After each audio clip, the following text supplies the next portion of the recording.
ئەگەر سیرێکی دەستوری عێراق بکەین ڕەنگ بێ لە دەستوری تەواوی وڵاتانی ناوچەکە باشتر بێ، بەڵام دەبێ وەکو خۆی جێبەجێ بکرێ. ئەو کات عێراق لە زۆربەی ئەم کێشانەی کە ئێستا تێکەوتەوە کێشانەی هیچی نەدەماوە پێکەوە ژیانێکی ئاشتیانش لە عێراق دەبوو. یەکێ لەو کێشانە مەسەلەی نەوت بووە، تا ئێستا یاسای نەوت و غاز نییە. پاشانیش عێراق هەوڵیدان هەناردەی نەوتی هەرێمی کوردستان ڕابگرێت، ئەمەش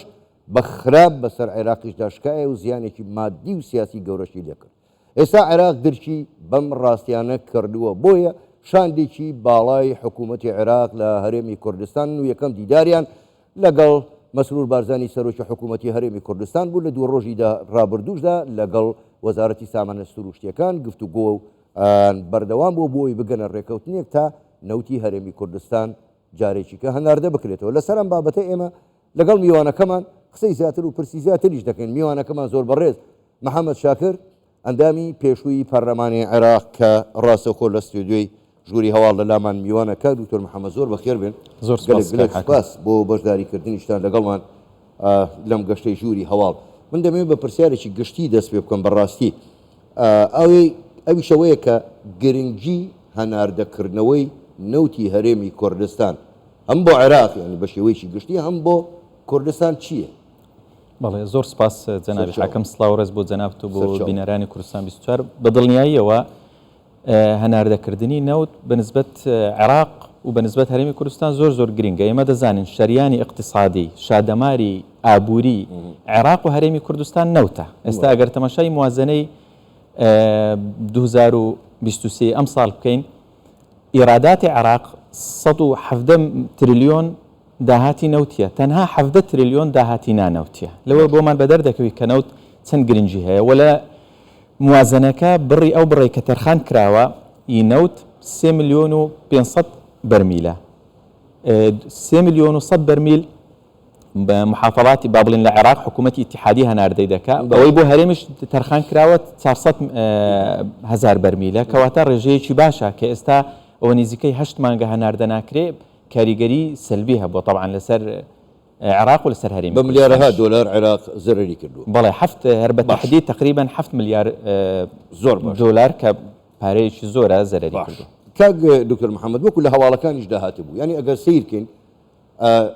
یەک مەسەلە هەیە، ئەویش کێشەی تێچووی دەرهێنانی نەوتە. بۆ خۆ دەزانی لە خواری عێراق هەمووی لمە، ینی زۆر بە ئاسانی ڕەنگە لە چەند سەد مەترێک ئەو پەڕی بڵێ 1000 مەتر بگەنە نەوت، بەڵام هەرێمی کوردستان شاخاویە. ئەوان هاتوو 6 دۆلاریان داناوە لە کۆبوونەوەکانیش وەکو لە هەواڵەکەش داهات بوو کە ئێستا پێشنیازێک کراوە لە بینی 22 بۆ 24 دۆلار تەرخان بکرێت. پێ دوایە ینی پرسیارەکە ئەمەیە، ئایا عێراق لەم ڕاستیە تێن نەگەیشتون خەڵکی شارەزا و ئەوەیان نییە لەو بوارەیە کە بزانن تێچووی و دەرهێنانی نەوت لە هەرێمی کوردستان زۆر سەختتر و قورسترە؟ بەدڵنیاییەوە جنابی حاکەم، ئێستا هەر لە عێراقیش خۆی ئێمە دوو جۆرە کولفەی ئینتاج هەر لە خودی عێراق حکوومەتی ئیتیحادی دوو جۆرە کولفەی ئینتاجی نەوت هەیە. کولفەی جوهدی وەطنی وەکو جەنابەت باس کرد کە تێچووەکەی زۆر کەمە، بەڵام هەیتیانیش کولفەی جەولەی تەراخیص کە مەثەلاً نمونە حەقلی گەیارە لەوێ نزیکەی 30 دۆلار تەکلفەیەتی. بەنسبەت هەرێمی کوردستان من خۆم لە دانیشتنێک لەگەڵ بەڕێوەبەری گشتی کۆمپانیای سۆم و ئامادە بووم کە بابەتەکان شیکرانەوە لەلایەن فەنیەکانی ئێمایی وزارەتی سامانە سروشتیەکان، ئەوان یعنی هەمویان پشتڕاست کردەوە تەئیدیان کرد. خۆی کێشەکە چییە؟ لە موازنەی عێراق کاتی خۆی کە مەشروعی قانونی موازنە لە حکوومەتی ئیتیحادی ڕەوانەی پەرلەمان کرا، کولفەی ئینتاج و کولفەی نەقل بە ڕەقەم دیاری کرابوو. لە ضمنی نەفەقاتی سیادی بوو 2 تریلیۆن و 400 ملیار کولفەی ئینتاجی نفتی هەرێمی کوردستان بۆ تریلیۆنێک و 400 ملیار کولفەی نەقل بوو کە دەکاتە 3 تریلیۆن پوینت 8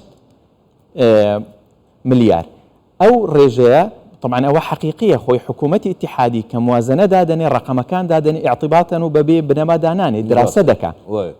کە هاتە پەرلەمان، لە پەرلەمان نەسەکەیان گۆڕی دانا معدلی ئینتاجی بەرمیلی نەوت لە وزارەتی نەفتی ئیتیحادی. معدلەکەش چونکە زۆربەی حقوولەکان وەکو جەنابەت ئاماژەتدا حقوولی جوهدی وەطنین، لە نەتیجە معدلەکەی 6 دۆلار دەرچوو کە ئەوە بۆ هەرێمی کوردستان ڕاست نییە. مەفروضە کولفەکە کولفەی حەقیقی بی، خاستەن ئێمە عقودمان هەیە و پابندیمان هەیە بەرامبەر بە کۆمپانیاکان، بۆیە حتى لە موازنەی ئێستا تەماشای بکەی ئزدواجیەت هەیە یعنی دوو بنەما هەیە ئەگەر تەماشای نەسی مادەی 12 بکەی معدلەکەی دەکاتە $6 بەڵام ئەگەر تەماشای جەداول بکەی کە جەداولیش جزئەکە لە قانون لە جەدوەلەکان 3 تریلیۆن پوینت 8 دیاری کراوە بۆ ئینتاج و نەقلی نەوت بۆیە ئەمە بەدڵنیاییەوە ئەوانیش خۆیان دەزانن بەڵام بەشێکیان تەحەجوز دەکەن دەڵێن ئەوە لەبەرەوەی نەسەکە معدلی بەرمیلی ئینتاج و نەقلی نەوتی حکوومەتی اتحادی دیاری کردووە ڕاستە ئەمە حەقیقی نییە بەڵام ئێمە پابندین پێی ئەگەر بیانەوەی مشکلە دروستکەن طبعاً بەس خۆشیان دەزانن ئێستا ئەگەر بەو شێوازەوی بە $6 بی هەرێمی کوردستان ناتوانێت کۆمپانیەکان کار ناکەن لەبەرەوەی ئەسڵەن خەرجیەکەی زۆر زیاترە کولفەی ئینتاج و نەقلی حەقیقی دەبی دابنرێت باشە کاک دکتۆر محەممەد یانی ئێستا ئەگەر بابینە سەرەوە کە هەم هەرێمی کوردستان هەم عێراق هەم لایەنی سیاسی نێودەوڵەتی پێداگرن لەسەر هەناردەکردنەوەی نەوتی هەرێمی کوردستان کە لە بەرژەوەندی هەموو لایەکدایە ینی با پرسیارەکە بەو جۆرە بێ ینی جگەل لە ڕووی ئابوووریەوە لە ڕووی سیاسیەوە ئەگەر قسە بکەین لە ڕووی نێودەوڵەتیەوە هەناردەکردنەوەی نەوتی هەرێمی کوردستان چ سود و قازانجێکی هەم بۆ عێراق هەم بۆ هەرێمی کوردستان هەیە بەدڵنیاییەوە طبعاً ئەوە ئەسڵەن بەو شێوازە کە مامەڵە لەگەڵ هەرێمی کوردستان دەکەن ئەمە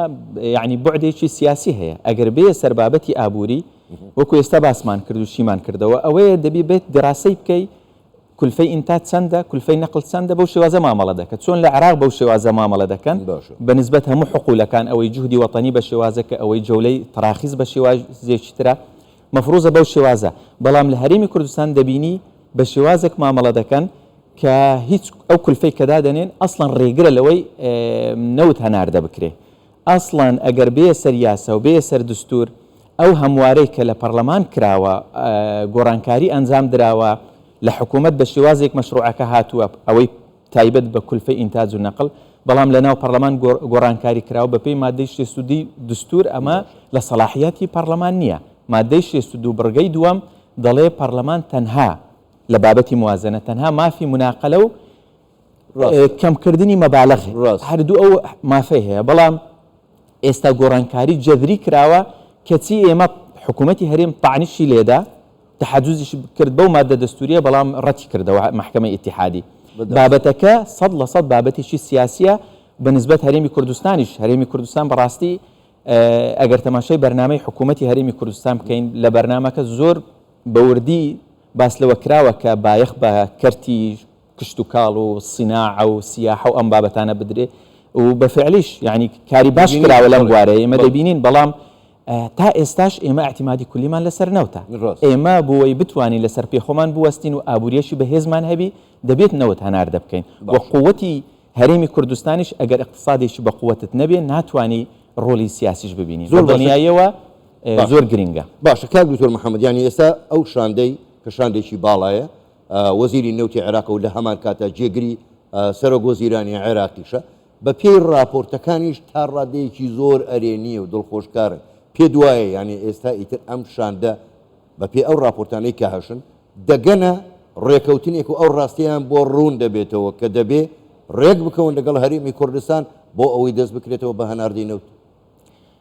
من پێم وایە شاندەکە بە دڵنیاییەوە چونکە وەکو دەڵێن على ئەرض الواقع واقعەکەی دەبینن گفتوگۆ دەکەن هەموو زانیاریەکان و داتاکانیان لەبەردەستە و باشیش خۆیان پێش بێنێ ئێرەش باش دەزانن کە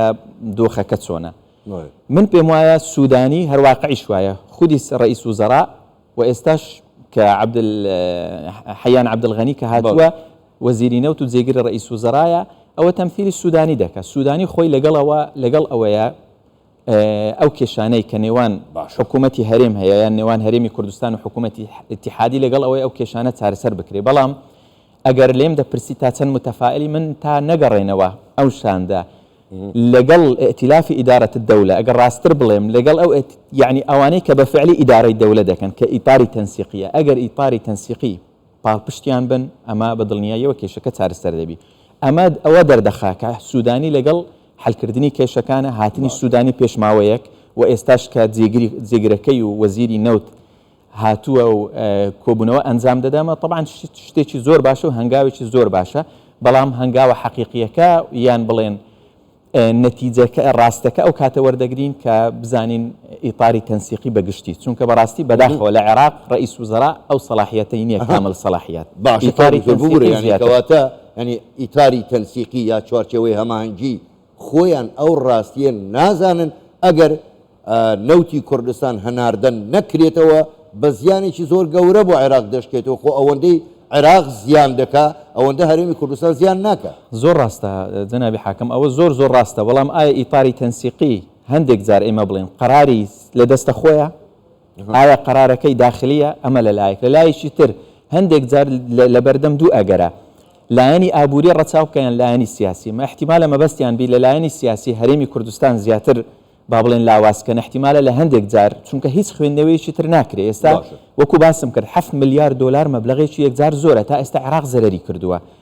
ئەمە لە دەرەنجامی یعنی ڕاوستانی هەناردەکردنی نەوت ئەمە دلیلی ئەوەیە کە بابەتەکە زیاتر بابەتێکی سیاسیە ئەگەر بابەتێکی ئابووری بی هیچ ئەسڵەن دراسی ناوی بابەتێکە ڕوونە کە عێراق زەرەر و زیانێکی یەکجار زۆر دەکات زۆر باشە کە دکتۆر ببوورە کاتمان هەرەوەندە بوو زۆر بەڕێ دکتۆر محەممەد شاکر ئەندامی پێشووی پەرلەمانی عێراق گەلێک سوپاس بەوە بەشداریکردنتان لەگەڵمان پرسیار زۆر بوو بەڵام کاتەرەوەندە بوو گەلێک سوپاس بەوە بەشداریکردنتان لەگەڵمان سوپاس بوویەوە شەوتان باش.